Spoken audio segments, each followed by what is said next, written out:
कि किस तरह से एक नागरिक के तौर पर, एक समाज के तौर पर और एक देश के तौर पर आपको मीडिया की और नेताओं की गुलाम मानसिकता का शिकार बनाया जा रहा है।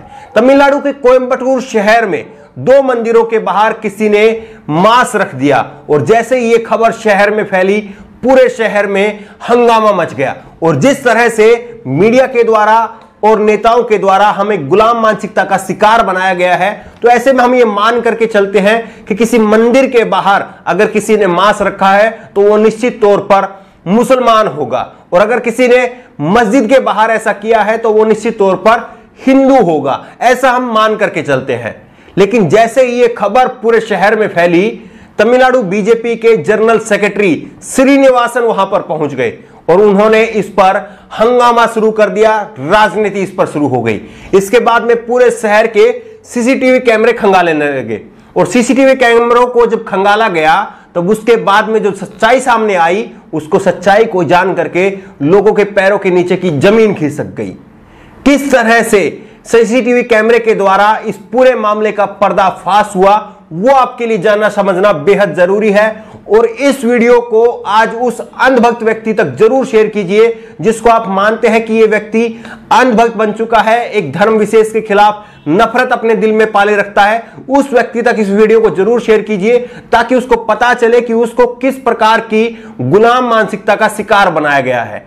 जैसे ही सीसीटीवी कैमरे खंगाले गए, उसके बाद में पता चला कि एक बाइक सवार व्यक्ति आता है, मंदिर के पास से ही मांस खरीदता है, बाइक को पार्क करता है और मंदिर के बाहर मीट के टुकड़े, मांस के टुकड़े वहां पर रख देता है। इस बाइक सवार व्यक्ति की बाइक के नंबर के द्वारा इसकी पहचान की गई।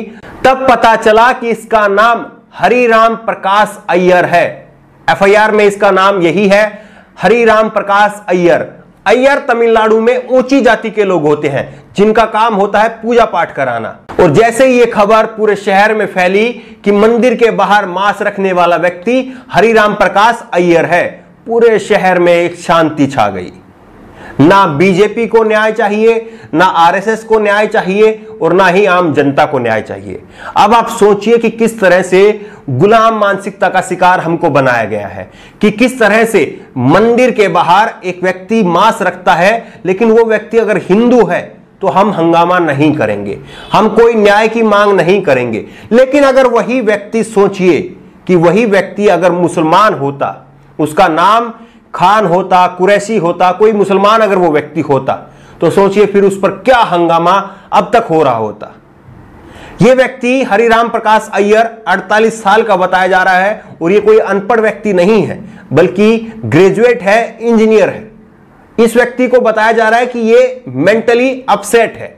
अब आप बताइए कि कोई व्यक्ति जो कि बाइक पर आता है, मंदिर के पास से मांस खरीदता है बाकायदा और उसको पीस वाइज जो है वो काटता है, मंदिर के बाहर जो है वो बाइक पार्क करता है और फिर बाकायदा पूरे सिस्टमेटिकली मंदिर के बाहर मांस रखता है, क्या वो व्यक्ति मेंटली अपसेट हो सकता है जिसकी वजह से पूरा शहर अपसेट हो गया?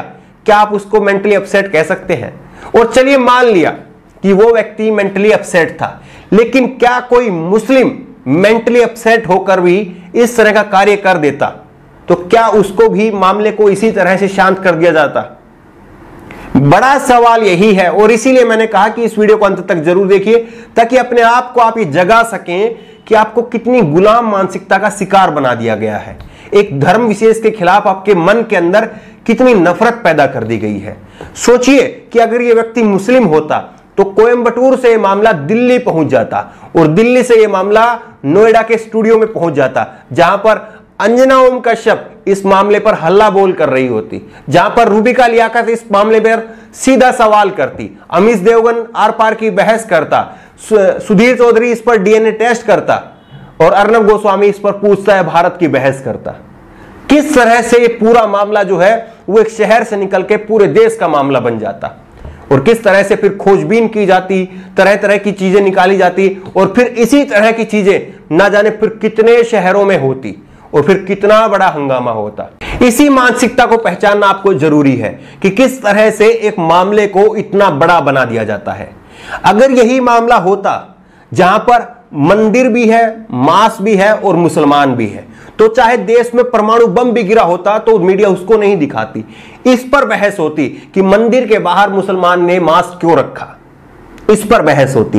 लेकिन अगर मंदिर के बाहर मांस रखने वाला अगर हिंदू है तो पूरे मामले को शांत कर दिया गया है। क्या आपको नहीं लगता है कि किस तरह से फूट डालो और राज करो, अंग्रेजों वाली उस नीति को आज की मीडिया ने और आज के नेताओं ने स्वीकार किया है और दो समुदायों को लड़ाने का कितना शानदार काम करते हैं और उसके बीच में अपना एजेंडा डाल देते हैं और एक समाज को इकट्ठा कर देते हैं ताकि समाज जो है वो दूसरे समाज के प्रति, दूसरे समुदाय के प्रति नफरत पाल ले और जब वोटिंग का समय आए तो हम तिलक लगा करके जाएंगे, हम गमछा पहन करके जाएंगे और उस समाज के प्रति उंगली उठाएंगे और इस समाज से हम वोट ले लेंगे। क्या यही फॉर्मूला पूरे देश भर में हो नहीं रहा है?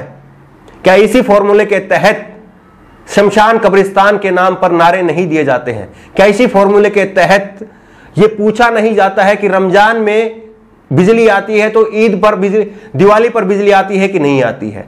क्या इसी फॉर्मूले के तहत यह नहीं पूछा जाता है कि जब कब्रिस्तान बनाया जा सकता है तो शमशान क्यों नहीं बनाया जा सकता है? ये फॉर्मूले को आपको समझना जरूरी है, इस मानसिकता को आपको समझना जरूरी है कि किस तरह से मीडिया के द्वारा और इन नेताओं के द्वारा आपको गुलाम बनाया गया है एक धर्म विशेष के खिलाफ, और इसी तरह से दूसरे धर्म के लोगों को भी भड़काया जाता है। इसीलिए मैं कहता हूं कि भक्त और चमचे मत बनिए, सवाल पूछिए, हक को जानिए, सही को जानिए। अगर सच्चाई के साथ में आप खड़े होंगे तो आपको कभी कोई उल्लू नहीं बना सकता है और अपना एजेंडा आपके ऊपर थोप नहीं सकता है। लेकिन अगर आप भक्त बने रहेंगे, चमचे बने रहेंगे और अंधभक्त बने रहेंगे तो कोई भी आएगा आपके ऊपर अपना एजेंडा थोप करके चला जाएगा। ये कितना बड़ा जो है ये पूरा मामला बन सकता था, लेकिन हिंदू है तो सब कुछ शांत है, और अगर मुसलमान होता तो फिर कितना बवाल होता। ये मामला जो है अपने आप में आप सबकी आंखें खोल देने वाला है और इस मामले से हम सबको सबक लेना चाहिए कि कोई भी व्यक्ति अगर दोषी है तो उस व्यक्ति को दोषी माना जाना चाहिए। कोई भी अगर मुस्लिम दोषी है तो उस मुस्लिम को दोषी माना जाना चाहिए, ना कि पूरे समुदाय को दोषी माना जाना चाहिए। और कोई व्यक्ति अगर हिंदू दोषी है तो हिंदू उस दोषी के खिलाफ जो है उस पर कार्रवाई होनी चाहिए, ना कि पूरे समाज के खिलाफ हमें अपने मन में नफरत भर लेनी चाहिए।